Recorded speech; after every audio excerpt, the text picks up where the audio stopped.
دازت واحد الفتره في حياتي انا راه كنضحك قدام الناس والناس كيقولوا بخير وربما فرحانه، ولكن قسما بالله الا كنت كنعيش العذاب الاليم. تعرفوا شنو هو العذاب؟ كنتعذب من الداخل ديال. جيت نعاود لكم هادشي على وعاسه شي حد يستافد من قصتي، شي حد ياخذ العبره مني، ولو واحد فيكم يسمع حضرتي ويفوت ديك المرحله، انا غنكون فرحانه بزاف. هذاك القلق وهذاك ستريس وهذاك الالم النفسي والضميري وكل شيء راه ماشي غير جا هكاك. داك الشيء راه كان بسبب تراكمات، حاجه على حاجه كتجي فوق حاجه، حتى لقيت راسي وسط داك الضغط وسط داك الخوف وسط داك الالام. كيفاش غنخرج من داك الاحساس وكيفاش غنخرج من داك الشيء ما بقيتش عرفت. وليت وصلت لواحد المرحله كنحس براسي انا راه كاينين عائلتي دايرين بيا وكاينين الناس دايرين بيا، ولكن انا كنحس براسي بوحدي وفريمون معايا حتى شي حد، ما معايا حتى شي حد.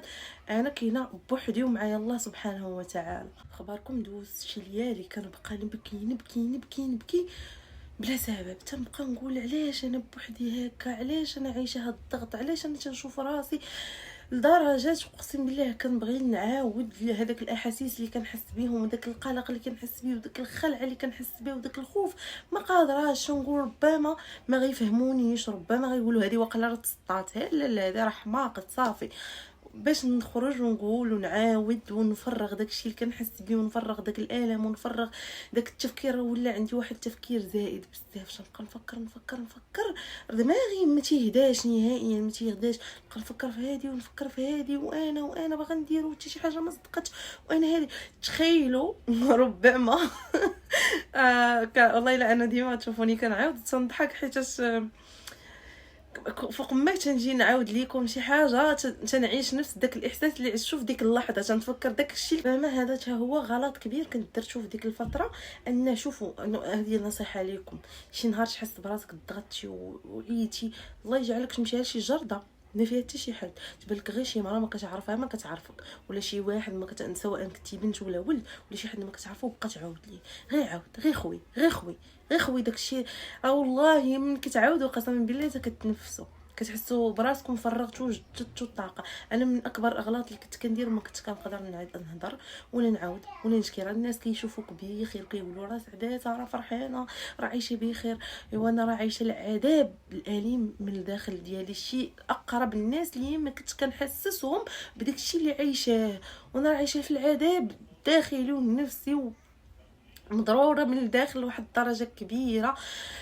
وربما نقول لكم واحد الحاجه، اقسم بالله ربما البعد على الله كان سبب بزاف ديال الحوايج. انا ديما هاد القضيه تنقولها لكم قلت لكم البعد على الله شي فاش كتكون شي غير ماشي غنقول لكم ابسط حاجه، ولكن انما هي كل شيء.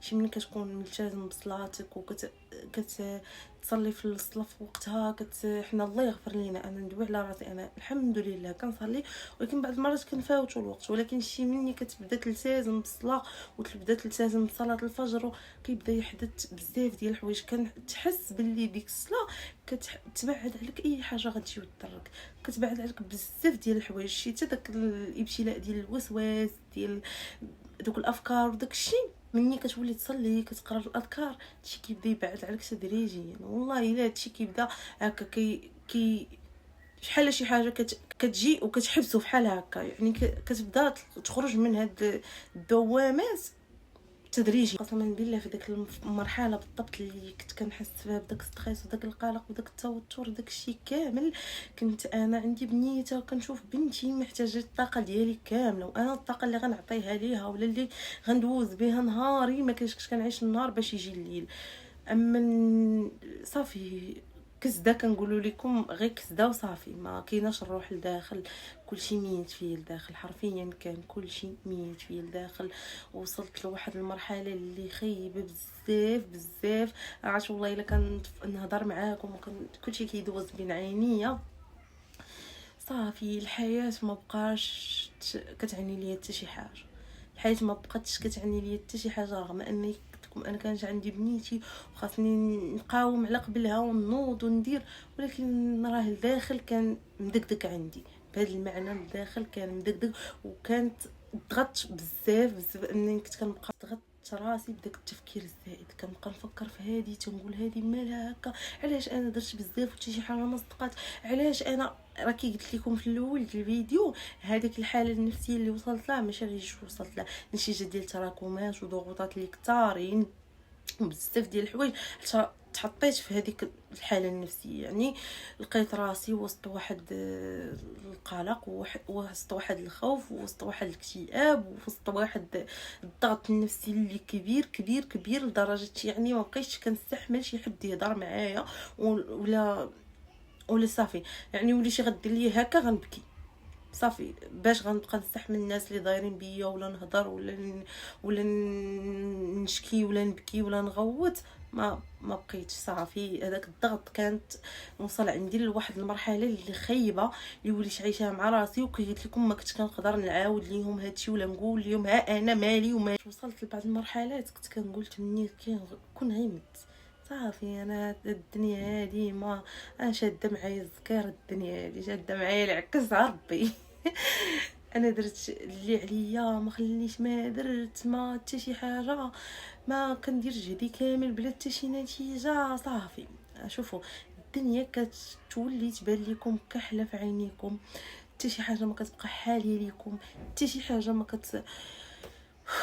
والله اصعب حاجه يعيش الانسان واش حاجه تعيشها بينك وبين نفسك، شي ضغط تعيشو لداخل ما قادرش تلقى اللي يعاونك فيه وما قادرش تعاودو للناس وما قادرش تفرغ للناس وتقول لهم ها كاين وها دارني وها بيا وها ما بيا. فكتولي كتشوف ديك الدنيا كامله كحله في وجهك، ما كيبقى عندك حتى شي سبب عايش على قبله. شنو ما كان في حياتك ما كيبقى عندك حتى شي سبب عايش على قبله، صافي كتولي غادي وصافي. كنجي ونحط راسي في المخده، الناس كينعسوا الناس كيرتاحوا، كنتمنى داك النعاس يجيني، كنتمنى داك النعاس يجيني. يا دوك الافكار اللي كيبقاو ينزلوا نفكر في هذه ونفكر في هذه ودماغي يديني من هنا ويجيبني من هنا ويجيبني من لقى راسي 4 الصباح 5 الصباح وانا ما ناعساش وانا كنفكر. وكيت لكم في ديك المرحله كنت كنردع اوه يا وشكون كيفاش غنم. وليت بعد ما مني كنفيق كنبقى نفكر كنقول كيفاش غنخرج انا من هادشي، كيفاش غنخرج راسي من هادشي اللي انا عايشاه، كيفاش نتفك من هادشي انا هاد الضغط اللي وليت وسط منه. انا فعلا كنعيش شي حوايج اللي غيخليوني نضغط لكن ماشي لهاد الدرجه الكبيره، لكن حيت حنا راه اي حاجه مكتبها لينا صدى ربي هي اللي غنعيشوها. اي حاجه كنبقاو نخططوا لها واخا نخططوا تنعيا، ولكن لما كتشوف لينا في المكتب راه ماشي في المكتب. فين وصلت لواحد المرحله وليت كنقول صافي ايمان بركه من هذا التفكير، بركه من هذا الضغط اللي وليتي معيشه فيه راسك، بركه من هذا الالم اللي عطيتيه لراسك بواحد الدرجه اللي كبيره. انتي انسانه كديري اللي عليك، كتقاومي كتجاهدي كتحاولي انك تبدلي من راسك، تحاولي تبدلي من بزاف د الحوايج، ولكن راه ما غتحاربيش مع القدر ديال الله. راه داكشي اللي مكتب لك سيدي ربي هو اللي غتعيشي، داكشي اللي مكتوب لك ربي هو اللي غتعيشي هو اللي غتمشي به. راه واخا ديري ما عرفتش اشنو شي الحاجه اللي ما كانتش مكتابه لك والحاجه اللي ما في يدكش راه ما في يدكش، ولا الحاجه اللي ماشي ديالك راه ماشي ديالك. اما داك كثره التفكير الزائد وداكشي كنت غير معذبه راسي بيه صافي. هنا بقيت بركت مع راسي تنقول صافي بركه راه غا كنضيع في جهدي وكندمر في راسي وكنضيع في طاقتي وكنحطم في راسي وما عرفتش انا مسبر راسي بزاف د الحوايج. بديت العلاج النفسي لراسي براسي.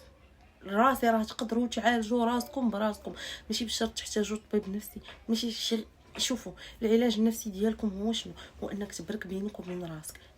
انا شنو مناش خايف، شنو كيضرني، شنو فعلا مناش، شنو هذاك الشيء اللي كنتخيلو خايف وكبير وعيشني هذا الالم راه كاينين اقسم بالله هادشي في الفيديو ديال اللي حطيت لكم ديال الوسواس القهري. كاينين ناس كتقول لك انا 18 عام وانا عايشه مع هذا الخوف ومع هذا الالم ومع هذا الشيء كامل. اقسم لكم بالله الى العلاج اللي نقدر ننصحكم به هو تبركوا بينكم وبين راسك. ندير واحد البركه بيني وبين راسي. علاش انا خايفه من هادشي؟ علاش انا غنفكر في هادشي بزياده؟ واش انا هي ربي؟ راه انا عليا السبب والعون من عند سيدي ربي. ندير السبب وندير اللي عليا، ندير اللي عليا. انا امن بركش بلاصتي وصافي، ولكن نخلي داكشي بيدين سيدي ربي. حيت صح كلشي بيدين سيدي ربي. راه نهار تامن تخلي راسك بهذه الفكره تمشي في حياتك بهذه الفكره. كل شيء بيد الله، انا كندير اللي عليا ولكن كل شيء بيد الله. الا مكتب لي الله ولا هذيك الحاجه فيها الخير ليا راه غتجي ليا، ما مكتبش مهاش ليا سيدي ربي وما فيهاش الخير راه اكيد ما غتجيك. صافي شي انا فاش نكون كندير في واحد الحاجه صدقت ومشات في الطريق اللي بغيت فيها خير، ما صدقتش ما فيهاش خير. نهار تمشي بهذه الطريقه هذه وتبقى غادي في حياتك بهذه الطريقه غترتاح، غتفك من بزاف ديال الحوايج. وكي قلت لكم بركوا هضروا مع راسكم. شي ديك الحاجه اللي كتكون مستريسياك وخالعاك وكتحسك بداك الخوف وخايف اشنو غيطرا كاع، اشنو غيطرا كاع. اقصى حاجه غنموت ولا مكتب لك سيدي ربي تموت غتموت. نبرك ونواجه داك الخوف اللي كنحسو بيني وبين راسي، ندير واحد المواجهه بيني وبين راسي. انا مناش خايف من الموت، الا كان ربي مكتب لي غنموت صافي. شنو كاع غيكون. نحاول نبرك بيني وبين راسي، نوقفوا داك التفكير الزايد، هذاك التفكير بكثره في كل شيء وباغي نفكر في كل شيء ونخطط لكل شيء. غير انسان نحاول ما غنقولش انا ما تفكرش وما ديرش، لكن داك التفكير الزايد وباغي ندير كل شيء وباغي نوصل لكل شيء وباغي ما عرفت اشنو ندير، راه ما يمكنش. خطوه حتى شي حاجه ما كتجي في دقه بشويه عليا. راه حياتك راه كتعيشها مره واحده، هذيك الحياه اللي انت عايش راه ما يمكنش انت لاعب في لعبه غتوقف في الوقيته اللي بغيتي وتبدا الوقيته اللي بغيتي. انت الحياه ديالك كتعيشها مره واحده. علاش غنضيعها انا في ستريس وفي اعصاب وفي تفكير اللي زايد وفي الم وفي توتر؟ نعيش داكشي اللي قديت عليه، نمشي درجه. بغيت واحد الحاجه نخطط لها بشويه، ما نبقاش غير بارك وتنفكر ودماغي باغي ندير وحتى شي حاجه ما صدقاتش وحتى شي حاجه ما وصلت لها. راه انت بشويه عليك، راه عندك غير عقل، ماشي عندك شي حاجه ما عرفت شناهي. راه انت باش تعالج فعلا خاصك توقف دوك المخاوف ديالك، داكشي اللي كتخاف منه، داكشي اللي انت مستريسيك توقفوا عند حده. هذا هو الحل. تشد داكشي وتبلوكيه. انا ما عنديش علاش نخاف، اللي مكتبها لي سيدي ربي هي اللي غطرق. هذه هي الجمله اللي خاصه ديما تكون هنا مرسخه هنا. انا تندير اللي عليا ولكن اللي مكتبوا لي سيدي ربي هو اللي غيطرا. هذه الحاجه كنخاف منها، الا كان مكتب لي انني نعيشها راه غنعيشها، ما كانش مكتب لي نعيشها ما غنستريسيش راسي ونبقى نفكر فيها وخايف منها وضاغط راسي على قبلها. راه باش نتعالجوا انت اللي خاصك تقرر انك تعالج من داكشي، انت اللي خاصك تقرر انك هاد الخطوه ديال العلاج ولا الطريق ديال العلاج انت اللي خاصك تقررها. تبرك بينك وبين راسك، راه بارك عليك من داكشي صافي. فانك مادام كتفرج في هذا الفيديو حتى لهاد اللحظه هذا راه انت كتعاني في صمت، ولكن انت راه خاصك ترتاح. تستاهل انك ترتاح وتخوي قلبك من هذا الشيء كامل وتبعد عليك هذا الشيء كامل. وهذا الشيء باش غتقدر ديرو هو تعمر راسك بالايمان، تخلي باللي تفهم باللي اللي مكتب لك الله هو اللي غتعيشه. صافي نعيش بهذه الفكره هذه ونبعد عليا كاع دوك الافكار الزايده وكاع داكشي وكاع داك التوتر وكاع داك الخوف واي حاجه تبعدها عليك، تصدها عليك باش تقدر تعيش مرتاح، باش تقدر تزيد لقدام وتطور من راسك. حنا راه ماشي عندنا شي قوه خارقه، حنا كنعيشوا دقه وكنحاولوا اللي قدرنا عليه نديروه. ما يمكنش انت غدير كل شيء وتوصل لكل شيء، راه ما يمكن.